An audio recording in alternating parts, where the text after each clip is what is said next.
Hey guys, welcome back to the channel. Look at this sunrise. It's been in the triple digits for the last few days, which is really rare for this area. And it's supposed to be in the triple digits again today. And this is what the sunrises look like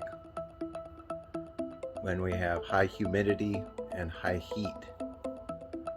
It's actually really miserable during the day being outdoors, even if you're in the shade, because of the humidity. It's kind of overwhelming. Anyhow, I've got just a little something to show you guys. We got a box, came off eBay. Gonna do a little unboxing here, and I don't think there'll be too much time lapse today because this is gonna take me a little while to figure out mounting and all that, but let me show you what it is. Okay, I got this off eBay for a couple $100 shipped. I thought it was a good deal, and it's something that's been missing from the bike. So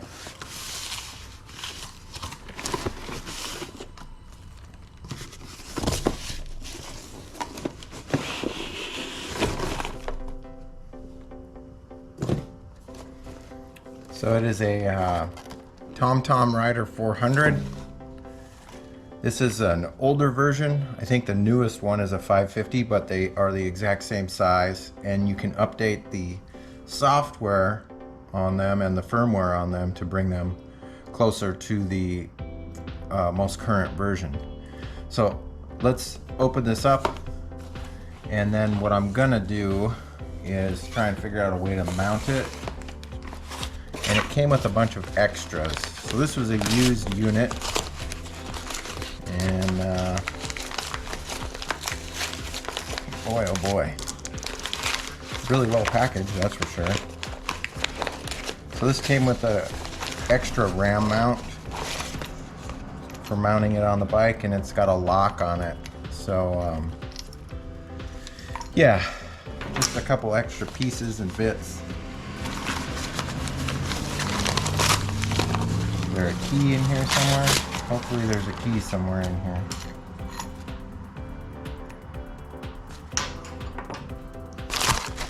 Yeah, let me figure out where we're gonna mount this thing, see that it actually works, and then we'll go from there.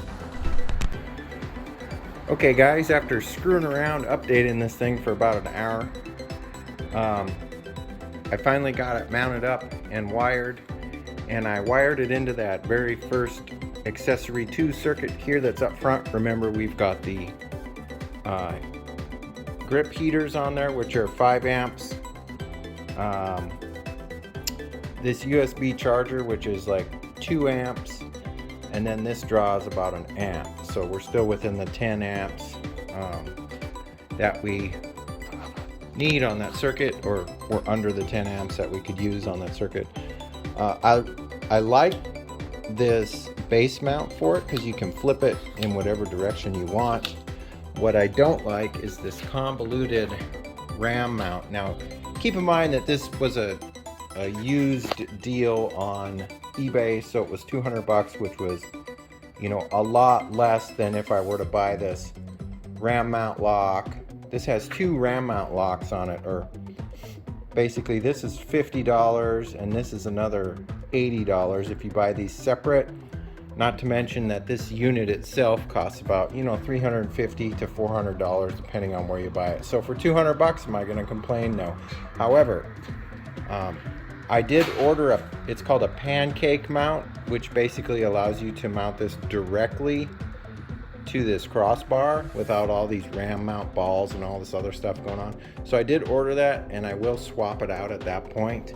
I also ordered it's a hood that goes over this. It's a really short hood that will sit on this. Now, this setup can obviously be transferred to another bike if you wanted to, but for now we're going to use it on the Svartpilen. And like I said, that pancake mount that's going to come in will move this down onto here. It'll make for a much cleaner look, and it will probably take up most of the space here if you see the width of this compared to the crossbar.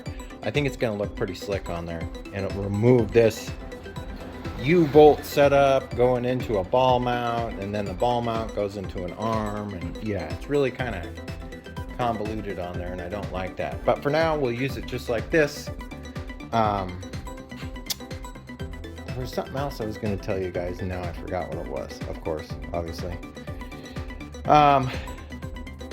Yeah. So, in some upcoming episodes, I guess you could say, I will cover that, and I will cover getting that moved down there. The power should stay the same. This unit, when you go to start it up, is not the quickest. So it does take a little bit to load up, and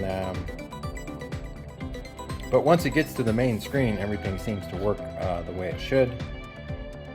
You can see the light of the garage right here, that's on the ceiling, and if you look at the face of the TomTom, the reflection doesn't carry over to that part of the screen, which is kind of nice. So it's got an anti-glare coating on it already.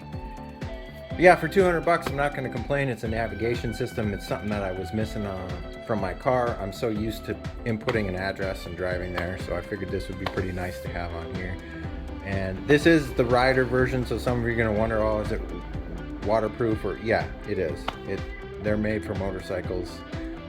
This is the 400. The current version is a 550. It's a little bit more expensive. It's got a couple more features, but they're pretty much the same. So you can see now that the screen has finally started up, and we can go into menu, and then search for an address and stuff. So you see it does, eventually it does catch up, but yeah.